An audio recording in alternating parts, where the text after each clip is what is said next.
Did you know that octopus is rich in vitamin B12 and iron, which are both fatigue fighters? If you haven't tried it, I'm going to show you a simple way to make it really good. Welcome to World AIP, the YouTube channel dedicated exclusively to helping you implement the Autoimmune Protocol. And also if you're into clean eating, healthy eating might be useful to you too. I'm Stacy and today I am making octopus. Now, where do you find octopus, you might wonder? It's actually commonly found in like the freezer case, anywhere where there's like a Latin American population or Portuguese. I found this, actually Whole Foods has it too, okay? But overpriced. I found this Gonzalez wild-caught octopus at my local Portuguese market in the freezer case for $5 a pound. Super cheap. And then I saw it at Whole Foods and it was like $18.99 a pound on sale.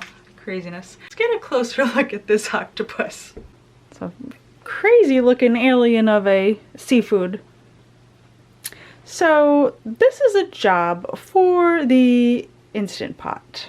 I'm going to put 1.5 cups of water into my Instant Pot. I'm going to add my octopus. I got 2 small ones. They were almost a pound each. And you can probably do like up to 5 or 6 pounds like this. I'm just doing about 1.25 pounds. Then the only thing other thing I'm gonna add to this are a few cloves of garlic and some bay leaf.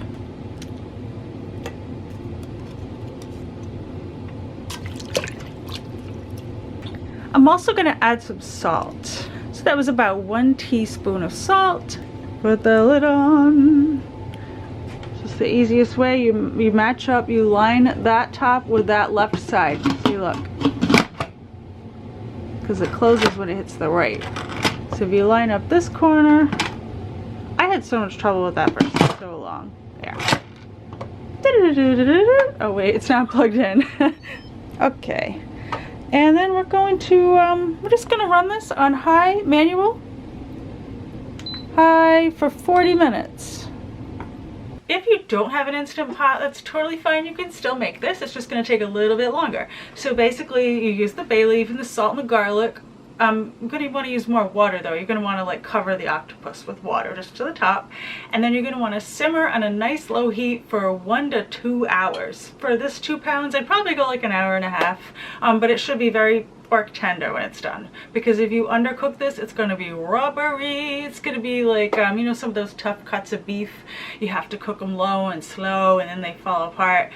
Octopus is similar to that, although it's not going to fall apart like a pulled pork, but it's going to be tender and it's going to be good. All right, so let's see what we have in this Instant Pot. Octopus shrinks down a lot when you cook it. So, I mean, remember how big that thing looked?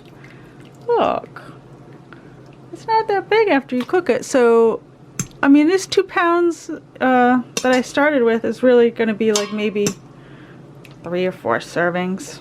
So that's alright because I'm using a toaster oven and I'm going to need to put these under the broiler. So basically take these out of here and we're going to put them on a broiler pan. By the way, I do like to save this rich broth. I freeze it in ice cube trays and I use it.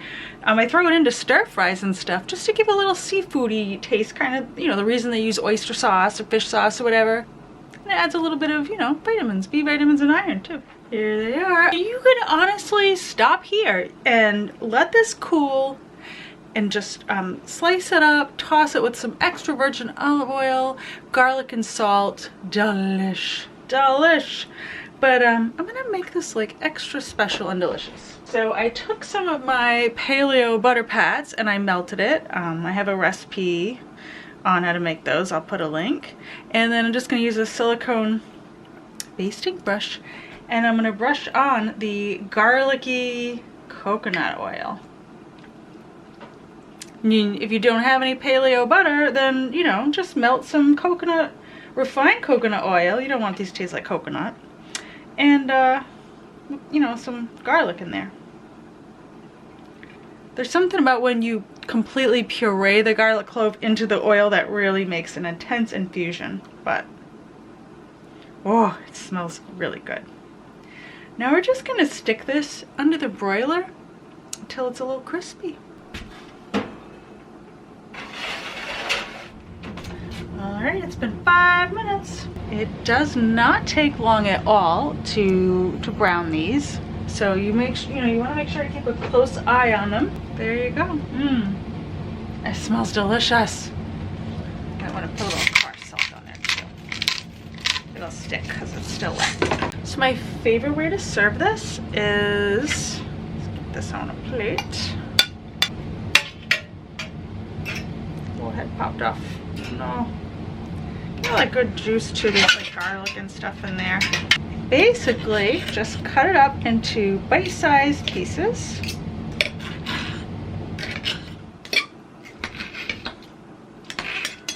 So now that I have it all in bite-sized pieces, do not judge this by the way it looks. I'm telling you, it's really yummy. Let it chill. And then I like to divide this into 4-ounce portions. And then I pop these, well, I'll pop one in the fridge for tomorrow's salad. Or I'll pop them in the freezer. They freeze perfectly. Just thaw it overnight. You can't tell how delicious it is by looking at it, but it has an amazing garlicky, yummy flavor, and the texture is just so delicious when it's cold in a salad or tossed with a little olive oil and garlic. I do like it cold much, much better. Some people like it hot, but it smells good. When it's warm, it has kind of a gelatinous texture, and I love it. But when it's cold, I love it. It's got just the right mouthfeel, like a chew to it, but it's good, and the flavor is great either way. But yeah, I don't love the texture when it's hot, so I use it cold over salads and stuff, which makes it a little more versatile, honestly. Maybe instead of tuna salad or salmon salad, try some octopus salad. Don't judge a book by its cover. Octopus is so yummy and good for you too. Octopus is like a superfood. Look at this. Look what you get in a 4-ounce portion of cooked octopus. 186 calories, okay, 33.8 grams of protein, B12, okay, 1,701% of your daily value of B12. That's awesome. Plenty of B3, B5, and over half of your B6. This is awesome. Also, a little bit of vitamin C. What? A little vitamin E. Copper. And then see, iron, you're getting 60% of your daily needs for iron. So, and wow, 185% of selenium. That's awesome. About half your daily value of zinc too. So I'm gonna go ahead and call this a superfood. 40% of your omega-3 too. It's pretty awesome. So yeah, if you're not eating your liver, I hope you're eating your octopus. So there you have it. There's how to turn this into this. I hope you enjoyed this video. If you did, subscribe below. I put out new videos every Thursday. Hit the like button if you liked it. Tell me why if you didn't, so I can get better in the future. I love all feedback, constructive criticisms. Totally cool. If you want to see more behind the scenes stuff, things like what I got at the grocery store, what I'm cooking tonight, I have free clips I post on Lens. It's like an Instagram story, but it's part of Patreon, but it's free to the public. And as a thank you, my $2 and up patrons also get a Patreon exclusive recipe tutorial once a month, just as a thank you. But the clips are always free to the public, so if you're looking for more inspiration, check that out. If you make this octopus, let me know what you thought. Let me know if you tweaked it a little, any changes you made. And hopefully I will see you soon. Until then, be healthy.